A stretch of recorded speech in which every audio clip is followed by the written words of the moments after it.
तो क्या हाल चाल दोस्तों। आज इस वीडियो के अंदर अपने बात करने वाले हैं कि जो डॉक्टर डूम है वो खतरनाक विलन कैसे है। ठीक है, अगर आपको ये लगता है कि इससे पहले जितने विलन आए, चाहे वो थानोस हो, चाहे गैलेक्टस हो, चाहे डोर मामू हो, मतलब कि तो आप गलत हैं। ठीक है, मतलब कि वो बंदा सिर्फ एक ताकत पर निर्भर नहीं करता, उसकी जो ताकत है ना, उसके साथ साथ उसको इंटेलिजेंट भी बनाती है। क्योंकि अगर आपको ये लगता है कि रीड रिचर यानी फैंटास्टिक फोर वाला जो बंदा है, ठीक है, वो अगर टेक्नोलॉजी के मामले में आगे समझते हो आप उसको, अगर टोनी स्टार को अगर आप उससे आगे समझते हो तो आप गलत हैं। क्योंकि ये वो ऐसा बंदा है जो कि एक महान वैज्ञानिक होने के साथ साथ, जिसके पास इंटेलिजेंस के साथ साथ एक बेस्ट टेक्नोलॉजी है, मतलब कि इनसे भी कहीं आगे है। मतलब फैंटास्टिक फोर वाले और आयरन मैन की जो टेक्नोलॉजी है ना, उससे भी कहीं आगे है। लेकिन इसके साथ साथ में भाई साहब इसके पास एक मैजिक भी है, मतलब कि इसके पास एक मिस्टिक आर्ट भी है। ठीक है, मतलब कि टेक्नोलॉजी के साथ साथ में एक मैजिक भी जानता है, जिसको एक अच्छी तरीके से इस्तेमाल करना इसे आता है, जो कि इसको ताकतवर बनाती है। ठीक है, जो अपने को सोचने में मजबूर करती है कि क्या ये वैज्ञानिक ऐसा हो सकता है। बिल्कुल ऐसा हो सकता है, क्योंकि अभी तक कॉमिक्स के अंदर जितना दिखाया गया है ना, सबसे खतरनाक विलन इसे ही दिखाया गया है, जो कि अपनी टेक्नोलॉजी के साथ साथ मिस्टिक आर्ट को यूज करते हुए मैजिक भी कर सकता है और पल भर में जिसको चाहे उसको खत्म कर सकता है। मतलब कि ये ऐसा सोचने लगा है कि डॉक्टर जो डूम है ना, उसको ऐसा लगता है कि दुनिया के अंदर मेरे अलावा कोई भी नहीं है और मैं एक बेहतर दुनिया बना सकता हूँ जिससे उद्धार होगा। ठीक है, लोग अच्छे से रह पाएंगे। मतलब थानोस के बाद में अगर कोई अलग तरीके से सोच रहा है तो वो सोच रहा है डॉक्टर डूम। ठीक है, उसे लगता है कि पृथ्वी पे ना बैलेंस करना काफी जरूरी है। इसके कारण से वही अपने को ये लगता है कि इसके पास काफी ज्यादा ताकत है और इसे हराना काफी मुश्किल है। तो डॉक्टर डूम को कई बार ये लगता है कि भाई साहब उसे ऐसा लगने लग जाता है कि पूरी दुनिया को बचाने का अधिकार सिर्फ उसे ही है, उसके अलावा ठीक है और कोई ऐसा नहीं कर सकता। जिस कारण अपने को ऐसा देखने को मिल सकता है कि ये अवेंजर को इसलिए खत्म करना चाहता है कि ये पूरा अकेला राज कर सके और पूरी दुनिया को बचाने का अधिकार इसको मिल जाए। यही खतरनाक सोच, मतलब कि यही जो सोच है ना, जो खतरनाक बन जाती है जब इंसान को ये लगना लग जाए ना कि मैं ही सही हूँ, ठीक है, और उसे गलत कुछ भी नजर नहीं आता है, ठीक है, तो वो और भी ज्यादा खतरनाक हो जाता है। मार्वल की जितनी भी कॉमिक्स है ना, उसके अंदर भाई साहब डॉक्टर डूम को काफी खतरनाक विलन दिखाया गया है। उसने मतलब फैंटास्टिक फोर है, एक्समैन है, चाहे वो मतलब जितने भी इसके सुपर हीरो दिखाए गए हैं ना, मुझे नाम नहीं याद आ रहे। ठीक है, तो इसने मतलब काफी लोगों को चुनौती दी है। तो अब इसके अंदर जैसा भी खतरनाक विलन बनता जा रहा है, तो उसके पीछे क्या कारण है? तो उसके पीछे का जो सबसे बड़ा कारण इनकर्जन है, जो मल्टीवर्स आपस में कोलैप्स हो रहे हैं, ठीक है, खत्म हो रहे हैं। कोल्ड ड्रिंक पी थी तो डकार आ गई बीच में।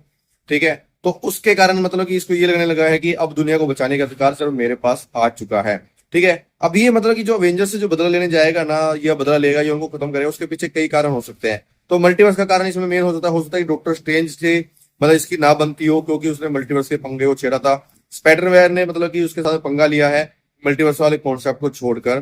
ठीक है, और एक तरह से देखा जाए तो उसमें कैप्टन अमेरिका भी शामिल है, डेडपुल और वोल्वरिन भी शामिल है। मतलब कि हो सकता है कि एक तरह से ना जो ये डॉक्टर डूम है उन पे टारगेट करने वाला है ज्यादातर, जिन्होंने स्टोलन लाइफ जीने की कोशिश करी है। अब आप कहोगे कि स्टोलन लाइफ कैसे जीने की कोशिश करी है?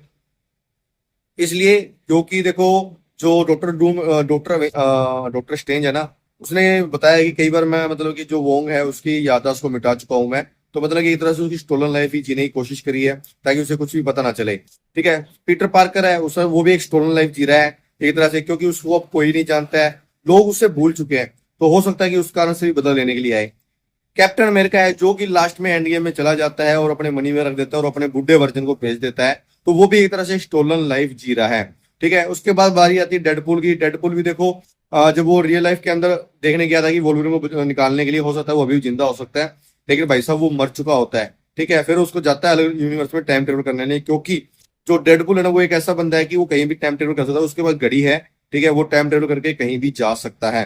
ठीक है, तो वो भी एक तरह से स्टोलन लाइफ जी रहा है, क्योंकि उसके यूनिवर्स को भाई साहब उसने छेड़खानी करी है। वो अलग अलग मल्टीवर्स के अंदर गया है, डेडपूल भी और वोल्वरिन भी दोनों ही गए हैं उसके अंदर, जहां पे अपने को फीमेल चार्ल्स जेवियर देखने को मिलती है। ठीक है, मतलब कि क्या बोलते हैं, फैंटास्टिक फोर के अंदर जो पहले वाला जो आग वाला जो स्टीव रोजर बना था, वो भी अपने को उसके अंदर देखने को मिलते हैं। मतलब काफी चीजें अपने को देखने को मिलती हैं।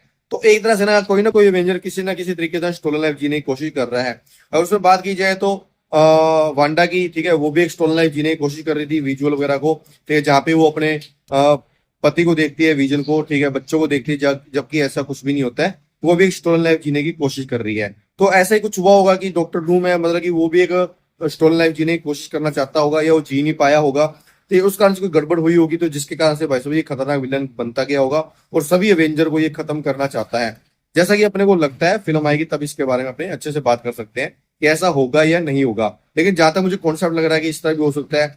एक तरह से अपने को ये भी दिखाया गया है कि एवेंजर डूमडे के ट्रेलर में अपने को ये भी देखने को मिला है कि कैप्टन अमेरिका वापस आता है। तो क्या अपने को लगता है कि वो रियल में असली है? ठीक है, हो सकता है कि लोकी वाला जो टीवीए वाला है, हो सकता है लोकी ही स्टीव रोजर बन के आया हो, मतलब कुछ भी कहानी हो सकती है। अपने इन चीजों पे अंदाजा नहीं लगा सकते हैं जब तक फिल्म नहीं आती है, लेकिन अपने सिर्फ एक थ्योरी बना सकते हैं कि हाँ भी इस तरह से चीजें हो सकती है। तो देखते हैं कि आगे किस तरह से मूवी को लेके जाते हैं, क्या चीजें अपने को देखने को मिलती है, तब इसके बारे में अपने और अच्छे से बात करेंगे। अगर आपको वीडियो का कॉन्सेप्ट अच्छा लगा हो, ठीक है, तो भाई साहब चैनल को जरूर सब्सक्राइब कर लेना और भी अपडेट के लिए। ठीक है, लाइक भी कर लेना, कमेंट भी करना। मिलेंगे आपको अगले वीडियो में।